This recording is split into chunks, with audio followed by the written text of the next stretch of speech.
morning, everybody. It's a pleasure to be here, and thank you for inviting me once again to participate in this forum. I say once again because I was present as well two years ago when the first forum was held. And it is in that context that I want to join all my previous colleagues who saluted Dr. Pachauri. He became a close friend of mine over the past 2 years, and my admiration for him and for what he has done in order to raise awareness across the globe on the enormous challenges that we face today and the responsibility that we have to take care of our globe, of our planet, that enormous effort he has put into making this experience move forward needs to be recognized. And I want to join everybody in saluting Dr. Pachauri and at the same time remembering him and promising him that what he passed on to us, we will continue to emphasize and push forward in the future. Thank you, Ash, and all the Pachauri family for bringing forward this memory and for continuing his very valuable work. Now, as I have been introduced, I was Prime Minister of an island, Malta, for a period of 9 years between 2004 and 2013. Now, in the previous panel, there was somebody who asked you about East Timor. Where is East Timor? Well, I can ask you, do you know where Malta is? Oh, yes, okay. I'm glad that I've seen some hands coming up. Malta is an island in the Mediterranean between Italy on the north and Libya on the south. So we are at the very center of the Mediterranean in a very strategic position. It is a small island of 316 square kilometers, a population of 500,000. A member of the European Union as well, like Slovenia, that was introduced to you by my good friend Danilo Turk, a member of the European Union. So even though I was Prime Minister of 500,000 people, I was sitting around a table with the Chancellor of Germany, with the President of Poland, with the Prime Ministers of all the European Union. And my voice there was heard.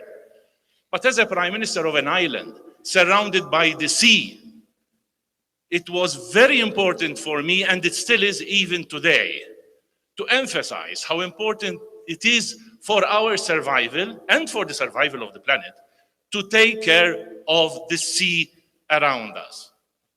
Now, I don't know whether any of you this morning was listening to BBC. You know what one of the items that BBC were mentioning this morning? They were mentioning that scientists have discovered a small shrimp in the deepest part of the ocean, in the Mariana Trench. And this is a new species. They had, well, new, they discovered it now. Do you know what they called it? Plasticus. Because this shrimp in the deepest part of the ocean was found with plastic granules in it. And they called it Plasticus. Now, that scares me because it once again proves that we are absolutely irresponsible in the way all this plastic and trash is being thrown into our oceans and ruining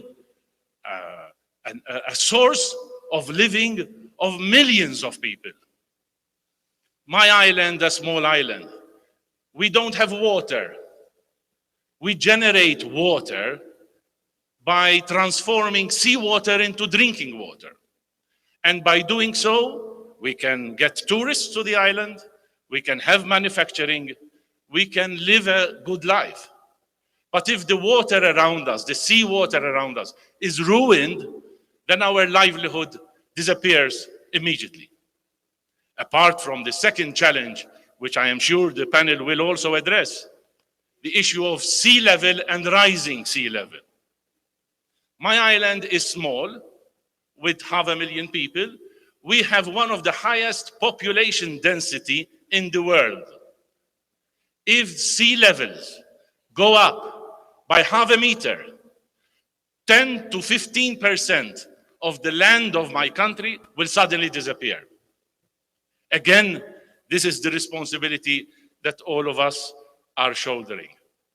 We come here in Durango to try and discuss all of this, but also to generate a sense of urgency. We need to do something about this.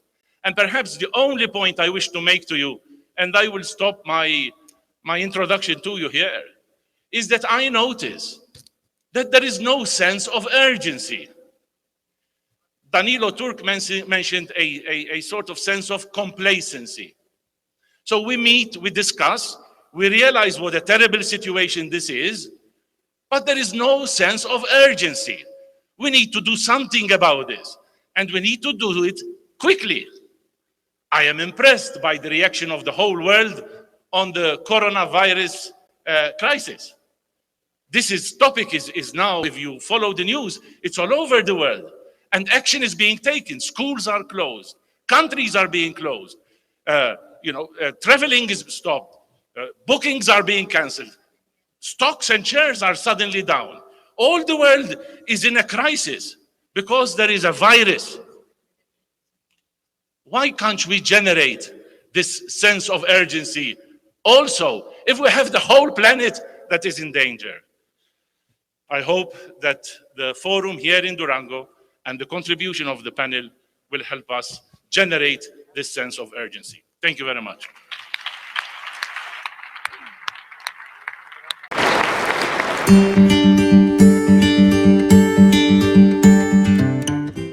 Ladies and gentlemen, my sincere apologies for not being able to join the much esteemed participants in this year's World Sustainable Development Forum held in Mexico, in the city of Durango. Held in very sad times as Dr. Pachauri departed in this journey with no return. To the bereaved family, friends and colleagues, I again extend my heartfelt condolences. Our community has lost a global leading voice on climate change.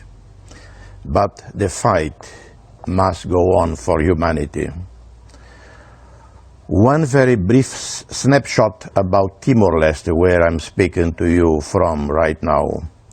Recent studies carried out by Conservation International concluded that the waters of Timor-Leste hold the richest biodiversity in the world.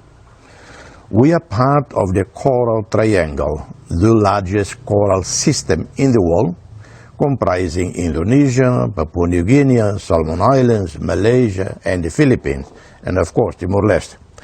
We in Timor-Leste deeply cherish our extremely rich and very fragile marine biodiversity, and are very concerned about industrial, chemical, and commercial waste like plastic that are dumped by vessels that cross our seas on the way to and from Jakarta, Singapore, Japan. The need to manage emerging risks is as important as ever, alongside major technological, demographic, and political shifts. Our world is changing. Shifts in our climate bring potential profound implications for everyone and for the economy, as well as a real impact on sea level rise and ocean pollution. Scientists say that the two major causes for the global sea level rise are ocean's thermal expansion, which occurs when water expands as it warms up, and the loss of land and sea-based ice, such as polar ice caps and glaciers, due to the melting increase caused by global warming. Global sea level rose around 17 centimeters in the last century. The rate in the last decade, however, has nearly doubled, and NASA scientists predict it could rise much more during this century if global warming is not addressed. Timor-Leste is a member of small island developing states, which is home to a combined population of more than 60 million people. We play a crucial role in protecting our oceans, but we are contributing little to climate change. Our total CO2 emission is less than 1% of global greenhouse gases. However, our people suffer disproportionately from the effects of climate change. Research shows that in the next century, global warming could lead to a sea level rise that could make many of these island states, especially in the Pacific region, uninhabitable. With 70% of the world's population living on low-lying coastal plains, and with 60% of the 39 largest metropolitan areas with a population of over 5 million, including 12 of the 16 populations exceeding 10 million, located within 100 kilometers of the coast, sea level rise is a global problem that affects far more than just small island nations. Sea levels, which are now rising 60% faster than previously estimated, could rise to unimaginable levels, and if we continue our current carbon emission path. As a result of these risks, many coastal cities are already planning adaptation measures to cope with the long-term prospect of higher sea levels, often at considerable cost. Building seawalls, rethinking roads, and planting mangroves or other vegetation to absorb water are all being undertaken. In addition to the sea level rise, the oceans are becoming more acidic, and this will affect marine life. Scientists say that the chalk-producing calcifying organisms are introducing chalk into these increasingly acidic conditions, and it is dissolving. This chalk produced by these organisms traps and stores carbon. So when increasing acidification decreases the amount of calcium carbonate, it decreases the ocean's ability to store carbon. In this kind of environment, shellfish cannot produce thick enough shells. By 2009, the Pacific oyster industry was reporting 80% mortality for oyster larvae due to the corrosive nature of the water. In addition to food security issues, increasing acidification will also cause coral reefs to be degraded, which will affect tourism, coastal protection, and heritage values of coastal regions. From the tiny plankton responsible for half of all the oxygen we breathe, to the beautiful coral reefs protecting our shorelines, to the whales, to the seafood, immense swaths of the ocean creatures are being threatened by rapid and non-discriminating forces. Oceans may seem vast and endless, but human activity is impacting every part of our waters and putting the health of the oceans in jeopardy. An incredible 80% of all the life on Earth lives beneath the waves, as this vital, vast blue wall pulses around the planet, driving the natural forces which sustain life on Earth. Ocean acidification, coral bleaching, pollution, habitat loss, destructive fishing practices, overfishing, and climate change are all contributing to this catastrophic loss of life and ecosystem services that will change the oceans as we know them forever. In short, man's multiple use of the oceans has given rise to an acute problem of marine pollution, necessitating its management. The management of marine pollution must aim at the wise handling of the enormous potentialities of the oceans, which may warrant devising regulations for the optimal uses of the oceans. It is then clear that marine pollution is a global problem in several aspects. It affects oceans' health in all parts of the world. It affects all countries, both developed and developing, and all countries contribute to some aspects of the problem. Some marine pollution problems are local, but many have international implications. It is not only a global but complex problem with interlocking economic, technological, political, and legal aspects. It is time to stop using our oceans as a dumpster. We will continue to push for ocean action. Together we can save our oceans. God bless you all in Mexico in this World Sustainable Forum Development. And once again, my sincere apologies and regrets for not being able to join you in this vital, very important conference. Thank you. Muchas gracias a todos.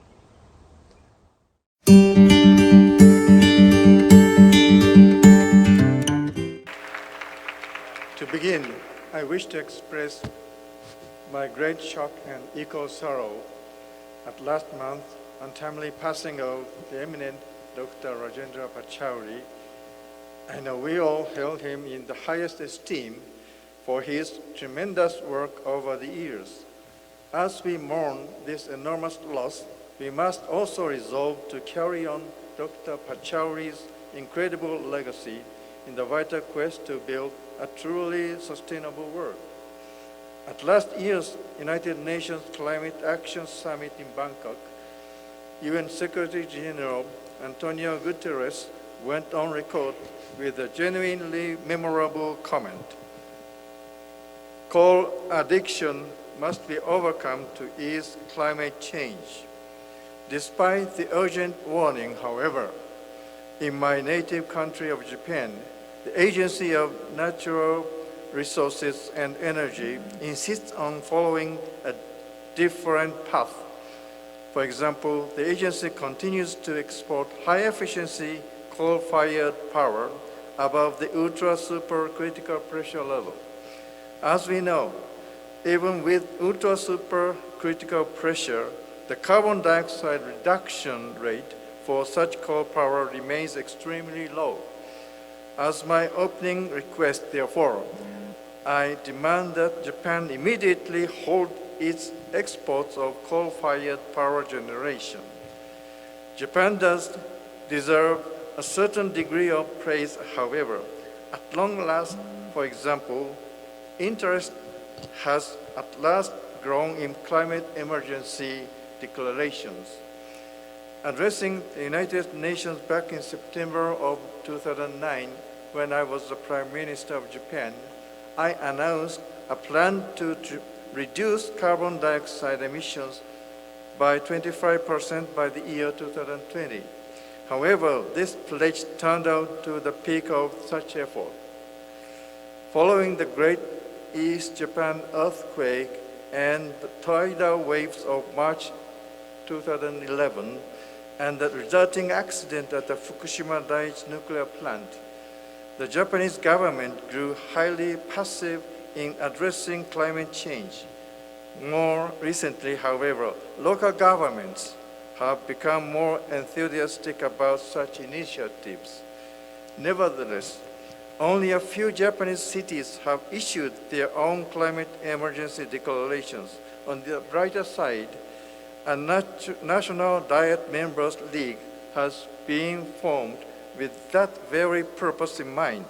Such moves are raising hopes for a sharp increase in the number of cities that choose to issue such declarations from here on. Japan, meanwhile, now accounts for the second largest amounts of plastic waste per person after the United States. One example is plastic checkout bags. The Japanese use 40 billion such bags each year, or about 1 bag per person per day. Japan formerly exported 1.5 million tons of plastic waste each year to China as a resource. China, however, now regulates such practices, with Japan unable to find export destinations for this plastic. It is widely said that 84% of waste plastic is put to effective use.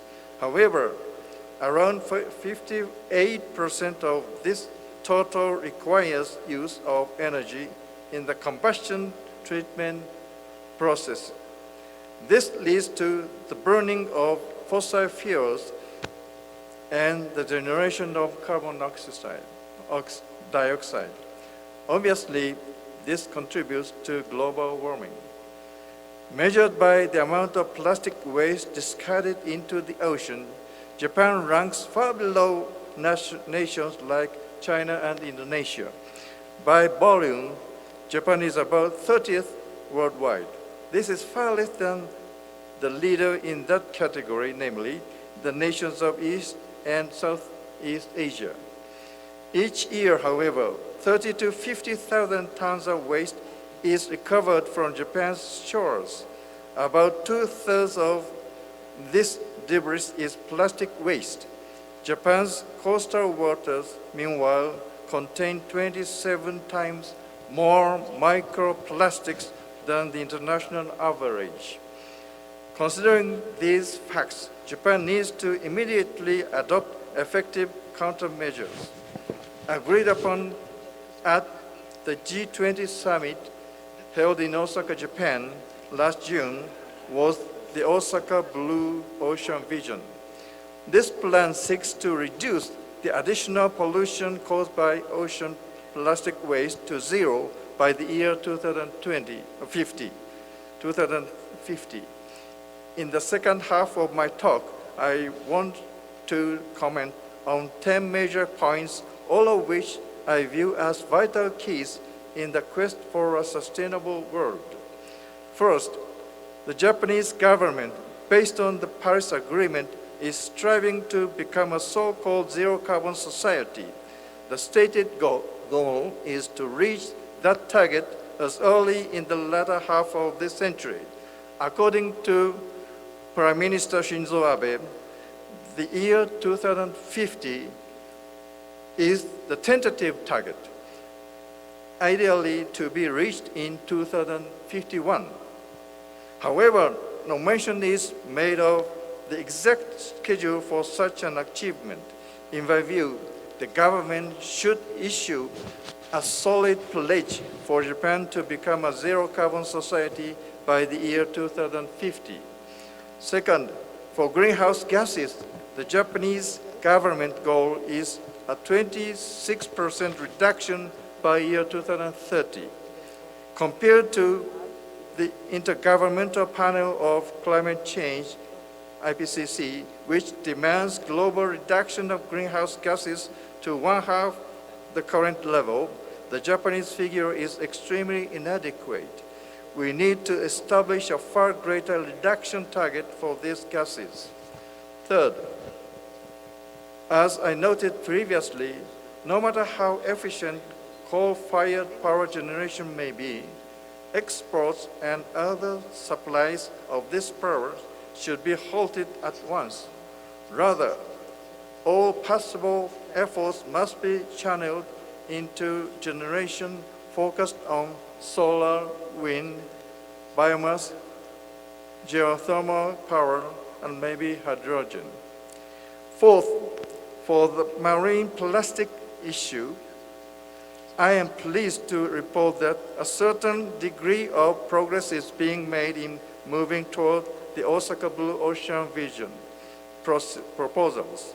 For example, international cooperation is being enlisted to achieve the targets.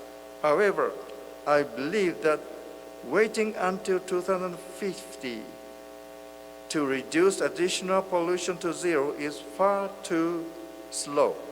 The target year for this goal should be boldly moved up to 2030. Fifth, we need to control the generation of plastic waste through promotion of the 3 R's: reduce, reuse, and recycle. And because combustion treatment is accompanied by carbon dioxide emissions, such processing should be reduced to the maximum degree. Sixth, plastic waste should never be exported. All nations must process this debris within their own borders. You have 1 minute remaining. Seventh, major cuts are needed in single-use plastic products. The Japanese government is targeting a 25% reduction by 2030. I appeal for a hike in this goal to 50% at the very least by the very same year. Eighth, in Japan, fees will be charged for plastic checkout bags from this July the 1st. This is a positive step toward regulating the use You of have 1 minute each remaining. bags such bags at stores. Then again, 45 or more nations have totally banned the use of such checkout bags. Compared to that, the Japanese restrictions are far too moderate. Total bans on such checkout bags should be introduced in Japan as well. Ninth, for microplastics, Japan has heavily responsibilities.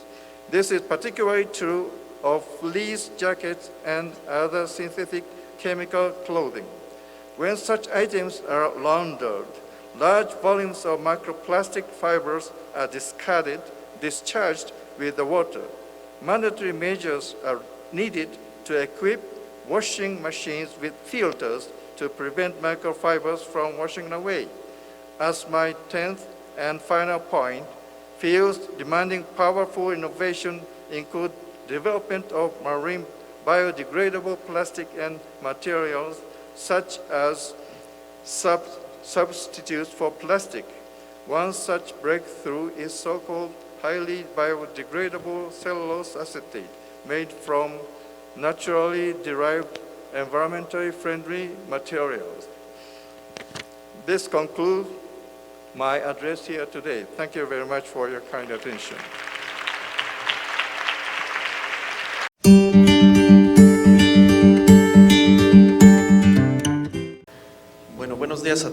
Good morning to you all. I'm going to speak Spanish.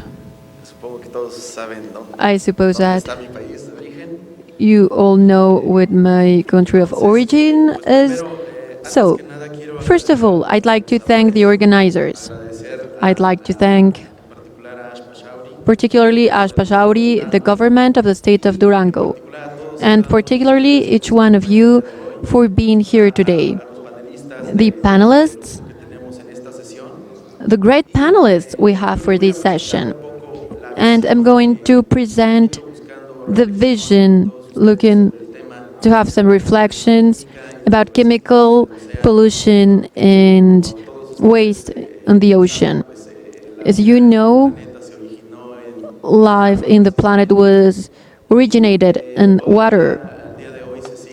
And up to date, we keep doing studies and we keep finding new kinds of life. I was speaking about a new species in the depth of the ocean.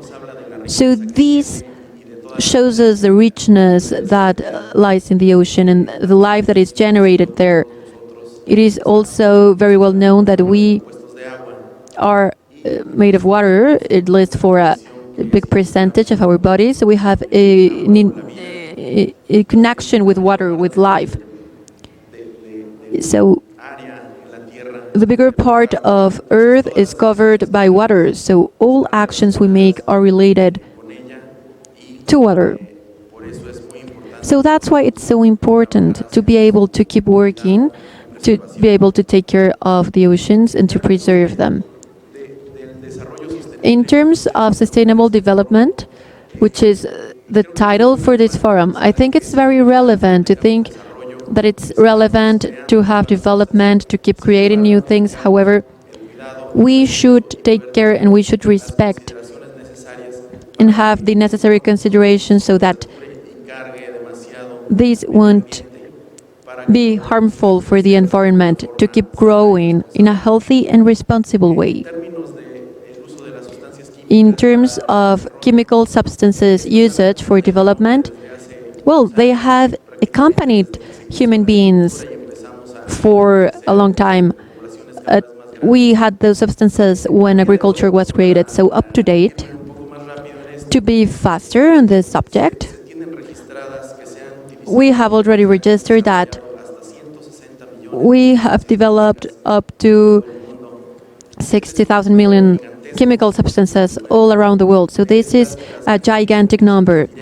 They have had direct appliances in products, in processes, and we use them very closely. We could count even 350,000 chemical substances that are all around us. We have them in our houses, in the fuels, etc. I'd like to say that in terms of chemical substances usages, well, this has generated waste. As we have said it before, the main concern for plastical waste. Plastical waste are estimated to account for 8,000 tons of plastic materials, and it could reach even 12,000 tons. In terms of chemical substances, just in Mexico we have counted more than 10,000 substances used in industrial usage, and they're used in different processes and activities. Just to point some of them, flame retardant, substances to preserve food, etc. In terms of waste, we have an important challenge. Our population generates more than 120,000 tons of waste, and 12.8% corresponds to plastic waste. Just some of them are recycled, but not all of them. So that's why we are at a very important moment where we can establish a turning point to improve the conditions to manage all of these materials. I'd like to continue mentioning that we have an important work with some progress. We already have a diagnosis with a lot of details about our waste generation. We have also identified the possible measures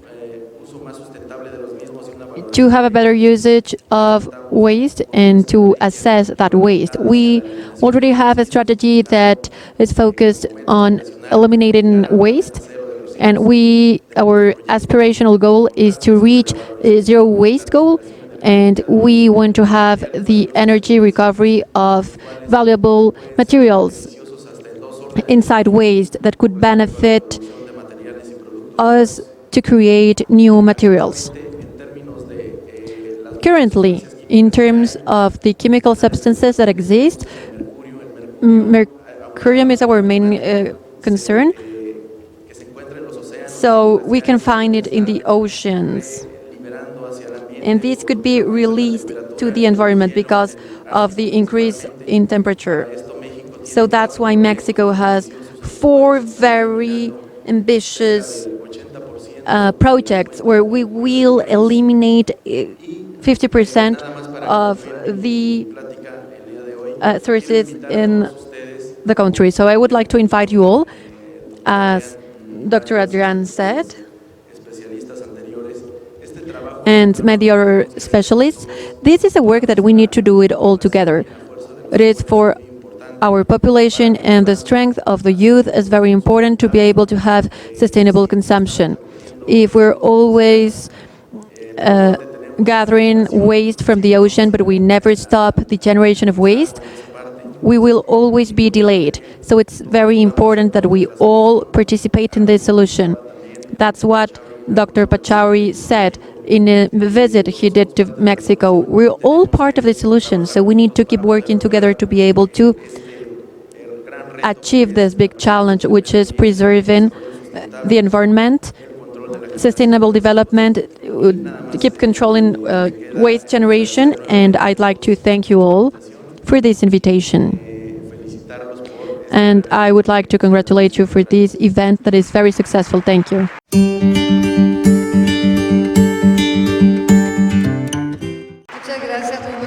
Thank you very much. Good morning to all of you.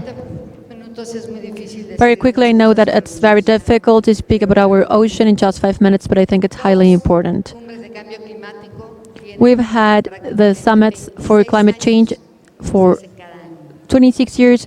We've been having the summits every year, but we haven't solved the problem that humankind is facing.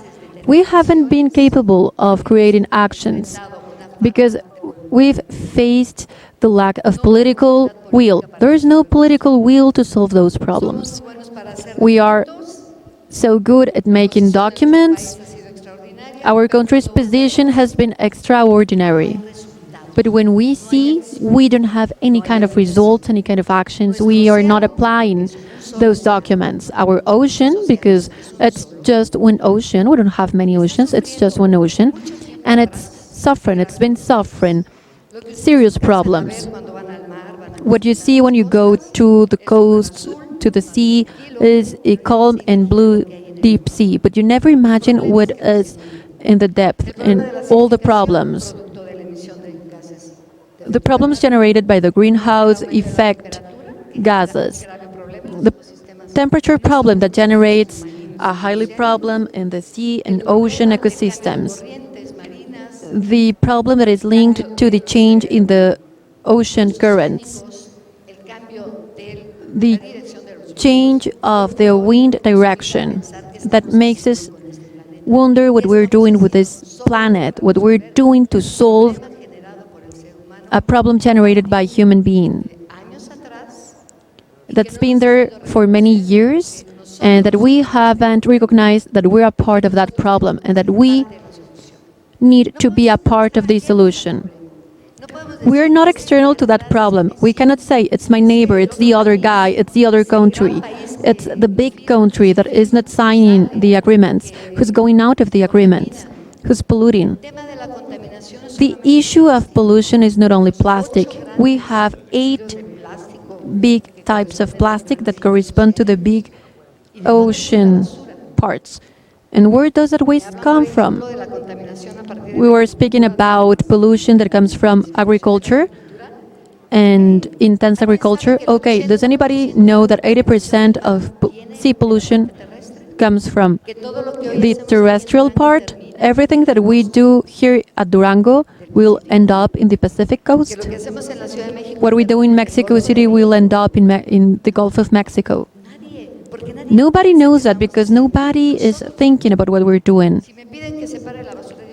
If you ask me to separate waste, I'll say, what for? Well, so that the sea won't be harmed. We have big things to do. It's so sad to go to the climate summit meetings and to see the insular countries that are desperate because they're going to disappear. And that's a topic that is very close to us because we are highly vulnerable. We're between 2 big bodies of water, the Atlantic and the Pacific. We are like a sandwich. So when the Hurricane Manuel hit Guerrero and created some disasters, we also had a hurricane in the Gulf of Mexico. So what happened? We were between those 2 problems that happened in the coastal zone, with a big amount of people who lost their lives and lost their houses. So Costa Rica, for example, has a municipality that has lost its coastal zone. In the coastal zone, they have lost 4 lives. That means that they lost material, they lost human lives. But in the Sinaloa state, the region where I lived and where I worked on sea sciences, we lost 3 streets in the Wasabi municipality. Those streets just disappeared. The small church that was in the 3rd street is now inside of the sea. We cannot even see that church. So what are we doing with the ocean? So, when we lose that control on temperature and emissions, many reefs are going to disappear.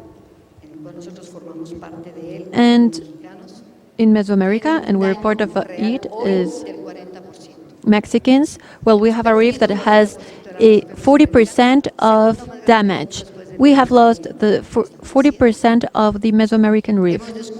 So we have discovered that there is pollution in water that comes from the hotel zone. And what are we doing? They have some pipes that will throw all of that waste to the sea. So that's why we have to do some programs. And that's why the pop movement is speaking about the ocean. We are working on this topic with Marisa and other young people who are part of this project because we believe that they're the ones who are going to reach those solutions. that we should have taken since yesterday. The ocean is not going to bury it anymore. The coastal zones won't bury it anymore. Just check out the problem in Quintana Roo and the Caribbean zone. They are suffering because of the presence of the macroalgae, sargassum, that is provoking a great amount of problems. Quintana Roo has 500,000 tons of sargassum in the coasts because the underground waters are being polluted. And we keep thinking that we're going to have resources to have a project. I'd like to say that we invite you to keep thinking about the oceans, but also the terrestrial part, because we have lost 50% of the Mexican forests and nothing is happening. So we need to keep working on that. We need to give solutions. We need to be global citizens to be able to say, hey, here's my contribution to be able to help in these big problems. Thank you very much.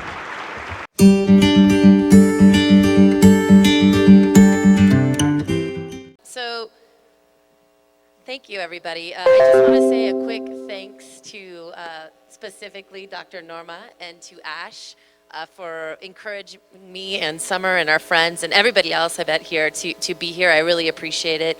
Thank you for reaching across borders. Thank you for reaching across oceans and making us feel welcome.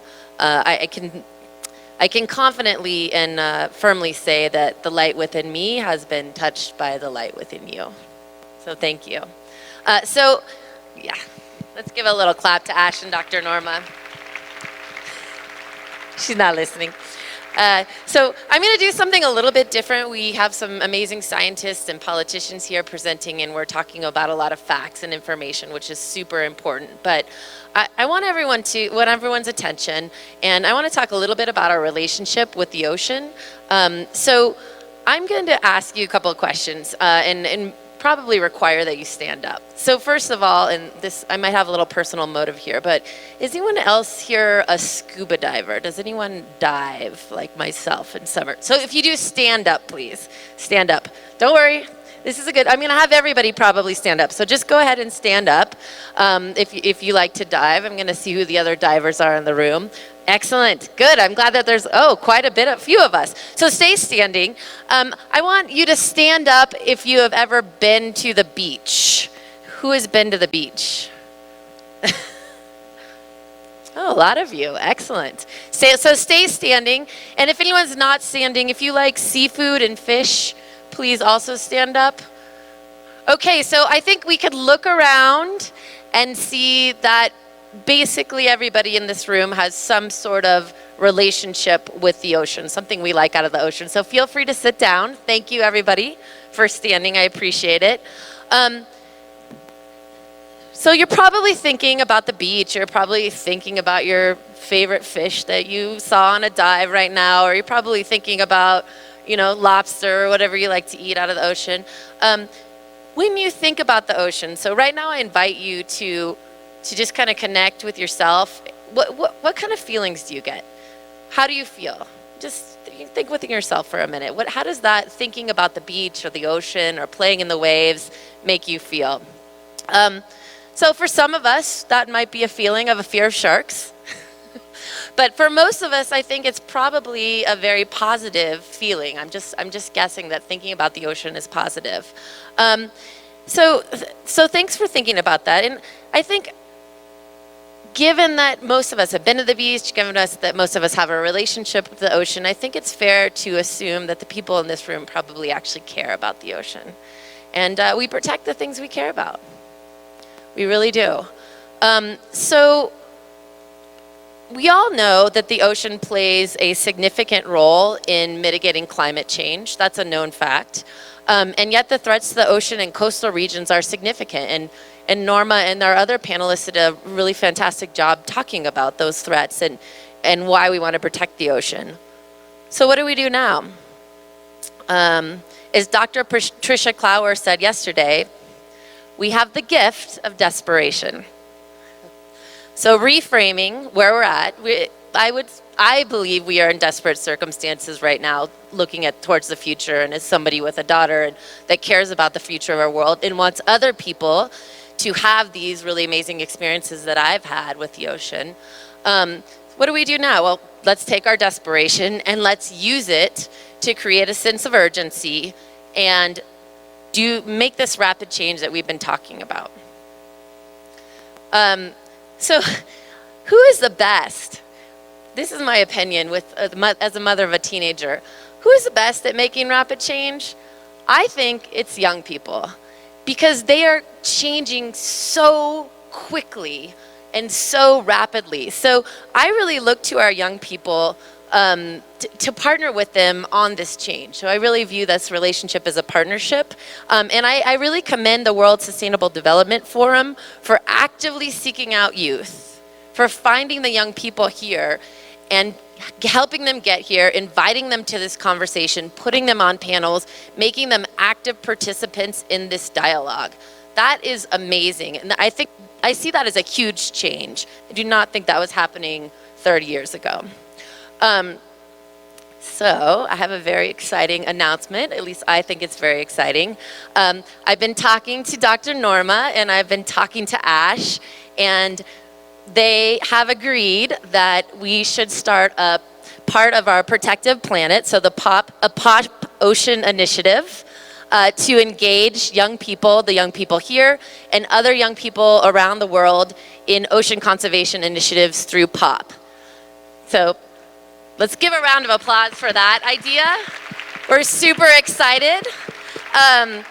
It's a really big announcement, and I feel really lucky to be the one to make that announcement. Ash has done an amazing job of creating a platform to empower and educate youth, and really focused on action.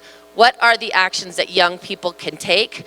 How can they go from a sense of desperation and a sense of being oppressed, and take that, and how can you create something positive out of that desperate feeling? Well, that it is by taking action. We feel more empowered and in control. So anyway, we're going to be talking more about Pop Ocean, but if anybody would like to know more about the initiative or be part of creating it or part of forming it, please approach me or Ash or Norma. We'd love to talk to you about it. And we are particularly looking to involve young people from small island nations, as we know that they are getting hit the hardest right now, and not represented. So thank you very much, everybody. Looking forward to talking to you more about this. Thank you very much. Muchísimas gracias.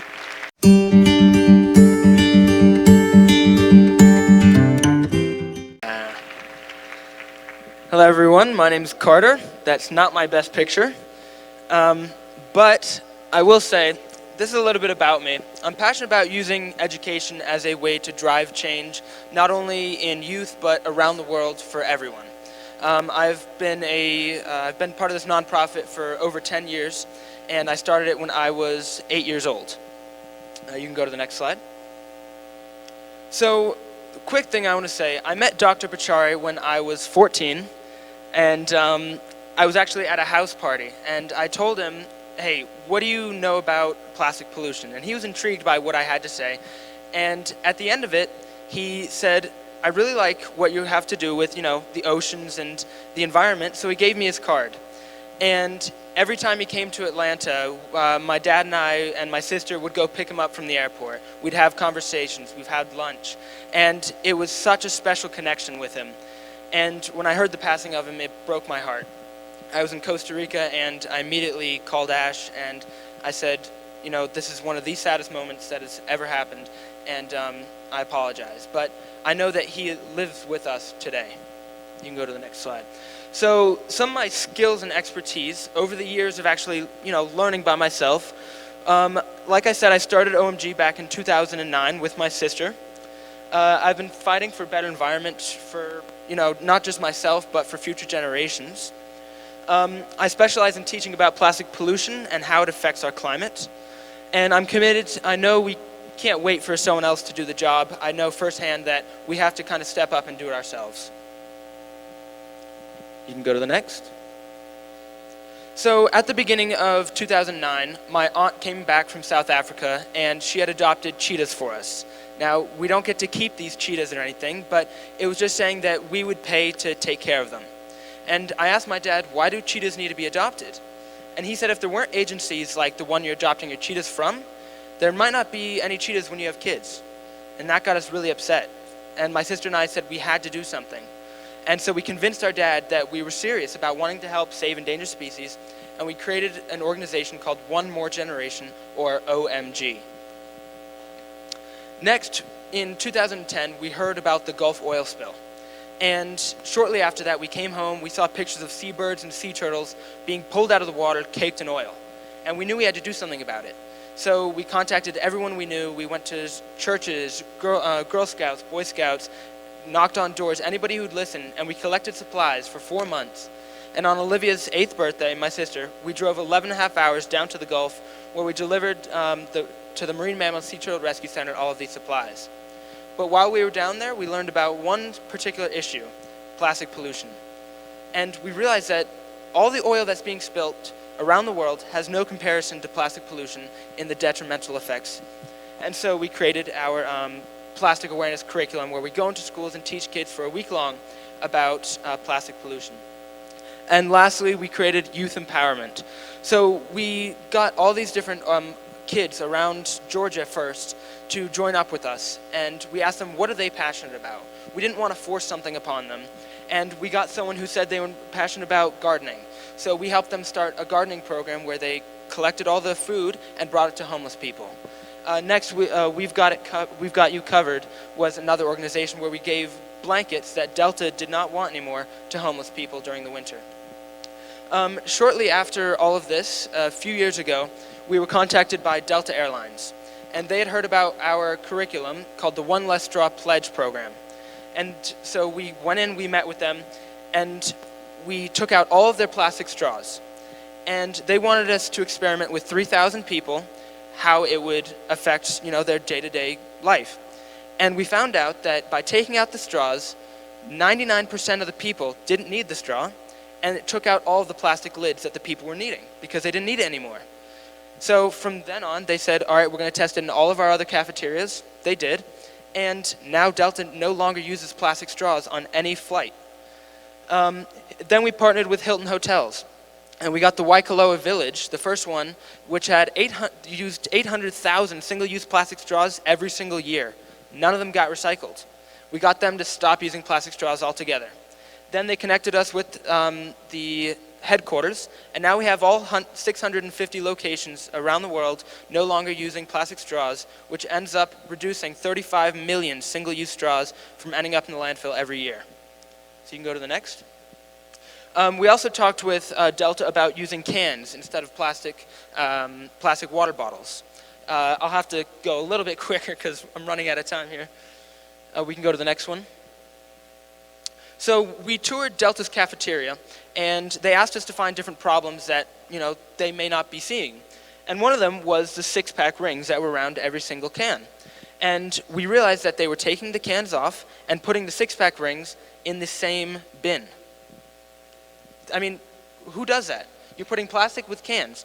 And we finally figured out that it's going to a bigger organization, and they're not separating it either because they have to pay more money to separate it. And Delta has a program where every can that they recycle, they get money back and they give it to Habitat for Humanity.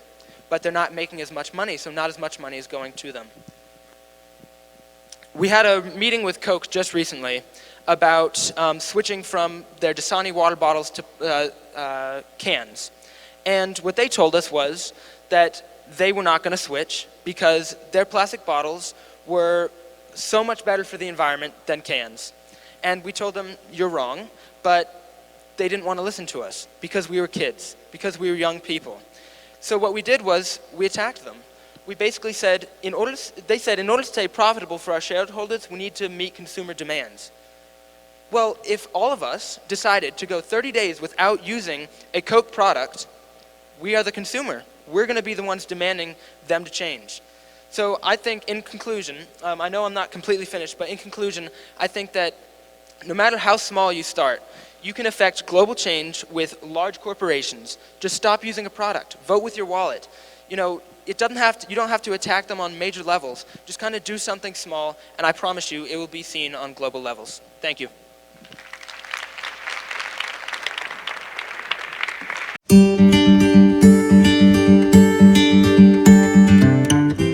Disculpo el cambio for the change in the order, but I have a new computer of a company who loves changing all the ways of accessing, you know, USBs, and I just got it, I forgot to bring it, so there was a mess very well handled here as to be able to have this presentation. I'd like to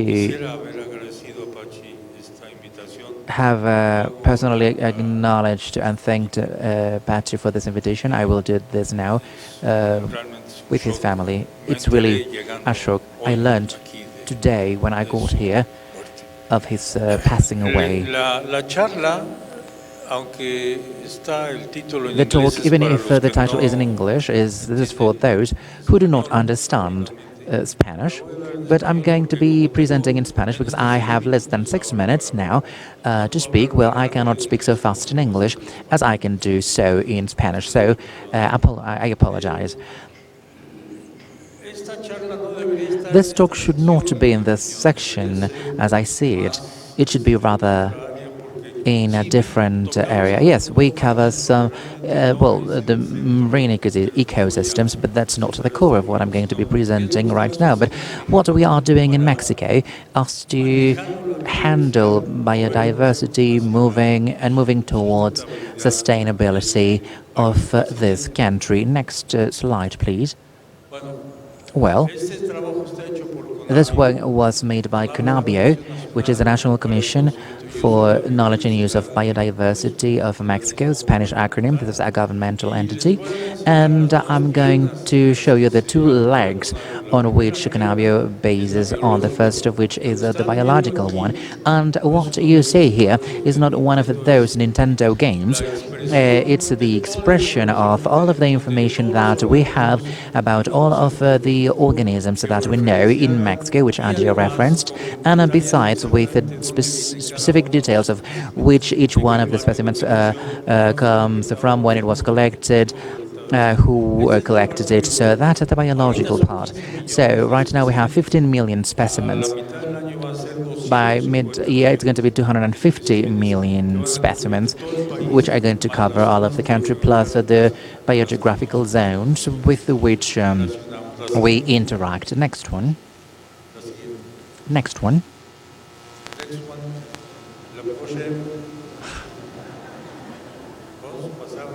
Can we move to the next one? Thank you. The other leg is, I'm going to call it the spatial geographical leg, on which, where each one of the specimens is located to make the relation to environmental patterns, climate, soil, and other species. This is absolutely essential, otherwise we cannot handle things. CONABIO has today the greatest capacity, perhaps, of geomatic handling of Mexico. Next one. Are you seeing how much they take to change lights? Please, we must subtract this. Now, one of the main issues that we have been doing since 1998 is to reduce damage because of forest loss is the daily report 8 times a day of fires, almost in real time in all of the Mexican federal states and all of the Central American countries right now permanently. If you go on to the CONABIO site, you can see them there. Next one. That reduces damage, but also this saves lives, which is also a very important part. Next. The other aspect is monitoring, and in this case, this concerns marine systems, ecosystems, in this case mangroves, and the mangroves are very important because of their capacity of CO2 collection, blue CO2, which is called like this because of the collection of by these systems. It is one of the most important systems. We have monitoring this from the last 15 years permanently, and you can know hectare by hectare how much mangrove remains in this country every year. Next one. We're also doing this with the Central American Reef or Mesoamerican Reef, which is the second largest in the world. We are also working on the problem of bleaching and the loss of a reef. Next one. Next one. No, that was too fast. Come on. Okay, now that's a map that we have just got the best map of Mexico in terms in a 1 to 20,000 precision. Next one. So we can locate areas where we're having deforestation. This is an amazing tool for ProFEBA, which is the Attorney General for the Environment, to know exactly who and where forests were deforested, in a specific area. This is very precise, and this is being renewed every year. So we're having very highly updated maps. Next one. And finally, the most important part is that potentially we have finished with the conflict between agriculture and preservation, because now we have a law that demands that all of agricultural subsidies are entered into this system that we created, as to see whether the parcel of the person who asked this for the subsidy is in a defined area in an area defined as a priority for preservation. If that's the case, they cannot get the subsidy, or they can have subsidies of a different nature. So this is the end, and that's the most important tool that we have today as to achieve the zero deforestation goal of this country for the end of this decade. Now, that's the handling of biological biodiversity, as to, on the one hand, manage to reduce the greenhouse gas that create climate change, and on the other hand, also the preservation, which is also a vital element for life on this planet, for the different ecosystems. Thank you very much.